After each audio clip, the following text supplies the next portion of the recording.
Դպրոցները չենք ասում, մանկապարտեզները չենք ասում, առողջապահական կենտրոնների, հուշարձանների նորոգումը չենք ասում եւ այլն, այսինքն այս աներևակայելի թվեր են, որ ներդրվում է,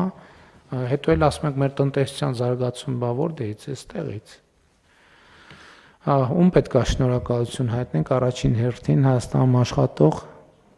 արդյունք ստեղծող, հարկերը վճարող եւ մոռանում եմ միշտ հիմա մի բան ենք ավելացրել ՀԴՄ կտրող տրամադրող եւ ՀԴՄ պահանջել չմոռացող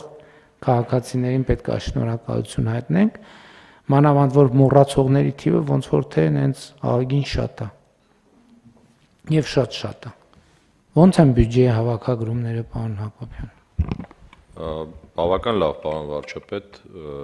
երկնիշ աճերը, որոնք որ բարբերաբար խոսում ենք այս նիստերին պահպանվում են ու արդեն ընդհուպ մոտեցել ենք ծրագրին, ամսի 20-ին իհարկե մուտքերի արդյունքներով ավելի հստակ պատկեր կունենանք, իսկ ՀԴՄ-ների մասին որ խոսեցիք,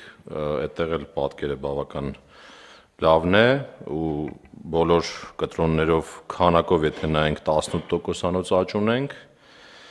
հասույթով 11%-անոց աճ ունենք, բայց այստեղ ուրախալին նա է, որ անկանխիկի վարկագիծը կտրուկ փոխվել է առևտրում եւ այս թվերի համեմատ կտրոնների քանակով անկանխիկի 52%-անոց աճ ունենք, իսկ հասույթների 31%-անոց աճ ունենք։